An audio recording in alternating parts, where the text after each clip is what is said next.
So with the addition of Spyro the Watcher and Operation Seraph Shield, I've actually been using an entirely different build compared to my Solo 3.0 one. And this time I'm dabbling with Arc, because Arc seems to be the trendy thing for hunters at the moment, and this is going to be my take on the Arc builds. And appropriately, I've given it the name the Titan Jr. So let's not mess around, we're going to go straight into the Arc Strider subclass, which we are using Gathering Storm because I like using a giant pole at things. Obviously Arc Staff can be used, but that's more for ad clear. If you want something that can actually deal damage at the same time, then you're going to want to use Gathering Storm. For the dodges, I'm going to be using Gambler's Dodge instead of Marksman's Dodge because I need the recharge for melee ability as opposed to reloading my weapons fast. For the jump ability, I'm using Triple Jump, but this is completely preference, so pick whatever you like. As for the melee ability, it should be no surprise I'm using Combination Blow because this thing is powerful. And also it's called Titan Jr., it wouldn't make sense if I didn't have a punching ability. So the way Combination Blow actually works is every time you get a powered melee kill, you will also get a small amount of health and class energy ability back, and this will also give you a buff, which is Combination Blow. When you have a buff for this Combination Blow, it increases your melee damage, and this can stack up to 3 times. Obviously on its own it's quite good, but when you stack it with a few more things I've got in this build, it actually becomes very lethal. And not to mention, if you watch my Solo 3.0 video, links at the top by the way, then you also know I have a heavy emphasis on survivability. But enough about that, you can pretty much pick any grenade that you want. I use Storm Grenade as a preference, but literally any of these will be fine.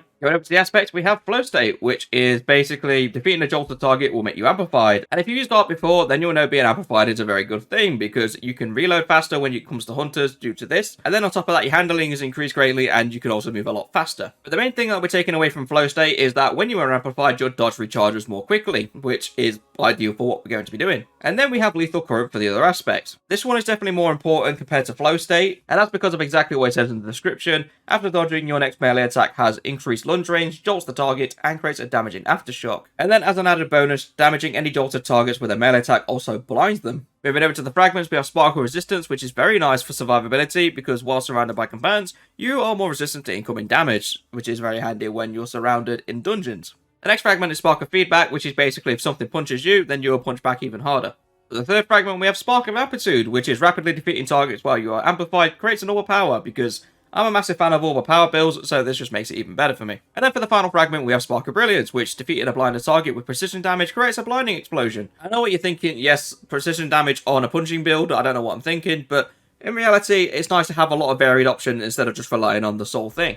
And now to move on to the weapons and armor, but I will just note very quickly that your stats do not need to match mine. You can have any kind of preference you want when it comes to your stat distribution. Obviously, as advice, I would probably say get 100 resilience. That is a must if you're going to be using this build because you're going to be taking a lot of damage when you're in close range. For your secondary stats, I would definitely put strength and mobility in that list because you're going to be wanting a fallback strategy in case anything goes wrong. But let's have a look at the exotic that we're going to be using for the build, which is Assassin's Cowl. Surprise, surprise. The reason you're picking this is because the powered melee final blows grant invisibility and restore a portion of health and shield. And this is on top of Combinations Blows regen already, so you actually get in a bigger regen for using Assassin's Cowl. And then not to mention, it turns you invisible as well, which is an even bigger plus. Much like in my Solo 3.0 video, I won't be going over the armor mods because this is pretty much going to be down to how you want us to do your stats. But the first mod I'm going to recommend is Hands On, which is gain bonus super energy on melee kills. We're going to be doing a lot of punching. Makes a lot of sense for us to have this. Next one of the bunch is Harmonic Siphon because I'm a fan of orbs of power builds, so this is what I like to use. And for the final mod, I have Radiant Light, and I'm going to openly say that you don't need to use Radiant Light if you don't want to. The only reason that I'm using it is because I want the additional 20 strength as well as the 20 mobility from powerful friends as well. If you wanted another recommendation from me as a substitute, then you can use Reactive Pulse. And the reason I recommend this is because you gain a powerful overshield every time you use a finisher, which is very handy for survivability. And not to mention its primary use, which is if you get hit when you're surrounded with combatants, you'll emit like an Arc Energy Burst, which will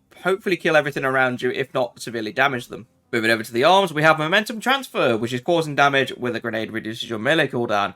Very useful if I've somehow messed up my punch and need to throw a grenade to get me out of a bind. This will help my punch come back even quicker. And then, like I mentioned previously, there's Powerful Friends here, but again, you don't need to have this if you don't want to. A good one-for-one trade for Powerful Friends would be Overcharge Wellmaker, and this is only really applying if you want to use Arc Wells. Because like I said on the helmet, if you swap Radiant Light out for Reactive Pulse, then Overcharge Wellmaker will also apply as well, because when you get a finisher, you'll get a powerful overshield, and you'll also drop 2 Arc Elemental Wells. So for the chest mods, I actually have Void Resistance, but this can be literally any kind of elemental resistance. I know this season we have Energy Diffusion Substrate, which is pretty much what I run as a standard, but because this video is non-artifact mods, this is just what I'm going to use as an example. But typically, I will swap these two out for whatever seasonal mod we have when it comes to resistance. The next mod is melee damage resistance, and this is because we're going to be dealing with a lot of combatants up close and personal, so it just makes sense to have this kind of mod at play. And finally, we have high energy fire, which is here just to really help us deal with the mages or any really strong ads that we need to take care of really fast. Not to mention, this also complements boss damage, so this makes it a very nice addition for solo players.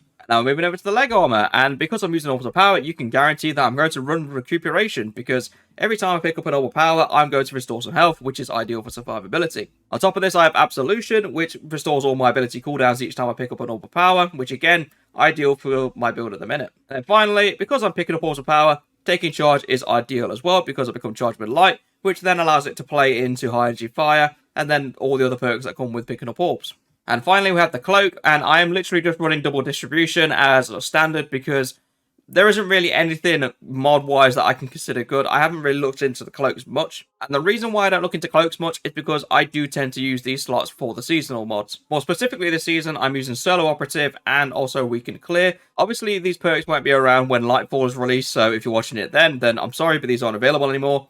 I would literally just use the two distributions or anything that you want to use on the artifact in these slots, which is why I also heavily recommend you get an Artifice Cape from any of the Master Dungeons, because this is ideal for actually running your mods on. And finally, I'm going to go over the weapons I've been using with this build, so it should be no surprise. Wither Horde, and that's because Weaken Clear and Wither Horde is one of my favourite guns anyway, so that comes hand in hand. Arbalest is also one of my favourites as a primary because it shatters barriers and deals a lot of damage as well, so that's also quite useful to use. If I'm going to be dealing with a lot of ad clear, I'm using the Reach Walker, but generally speaking, any shotgun will do fine. This is just another option for when you're doing close quarter combat that you can deal even more damage quickly. Like, let's say, for example, you're taking out a bunch of red bars, but a major randomly shows up in front of you. You can just whip out a shotgun and basically one-tap it and move on, as opposed to punching it like 3 or 4 times to get it killed. For my energy slot, I'm actually mixing it between 2 different weapons, which is Out of Bounds submachine gun, which you can get from the Crucible, and the Tripwire Canary bow, which is the new bow this season, and this is quite a good bow for arc damage. But the reason I switch between the two, it varies on the situation I'm going to be dealing with. So if I'm dealing with, for example, Harpies in the Spire of the Watcher, where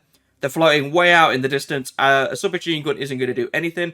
Switching to a bow, I can deal with them quickly. Whereas if I'm dealing with some close quarter combat, like in Operation Seraph Shield, submachine gun is ideal because it'll just rip through everything, and then the punches also complement that as well. Obviously, if you don't have the Out of Bounds submachine gun, I can also recommend the Icolos submachine gun, so the version 1.03 that came out. And the reason I recommend this is because, despite the fact that it has less RPM, I do know it does quite a bit of damage, and not to mention, if you want to have some fun with the Warmind cells, albeit they're not as strong as they used to be, then you can also have that as an option on this build as well. Moving on to the power weapons, I use Cataclysmic now, quite regularly in fact, because Bait and Switch and Wither Horde is just a very nice combination no matter what you go against. And if I'm not using my Cataclysmic and I want something a bit more explosive, then I've actually started using my rocket launcher called Blowout, which, yes, it does have tracking module and Vorpal on it, but weirdly enough, this has actually been a surprise breakout for me, because I've been using this quite a lot with the highest battlegrounds, and it seems to be really effective at the boss at the end. Not to mention, it also helps with ads greatly. And again, much like with the Out of Bounds submachine gun, you can get this from the Crucible. But if you really can't be bothered with Crucible, then there are other alternatives out there for you to find. Like, for example, you can also use the Hothead, which is an arc rocket launcher, and you can get this from the Nightfalls. Not to mention, this also comes with auto-loading holster,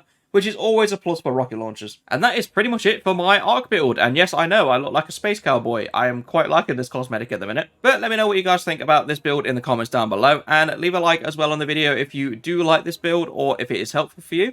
But that is going to be it for this video. Thank you very much for watching, and I shall see you all in the next one.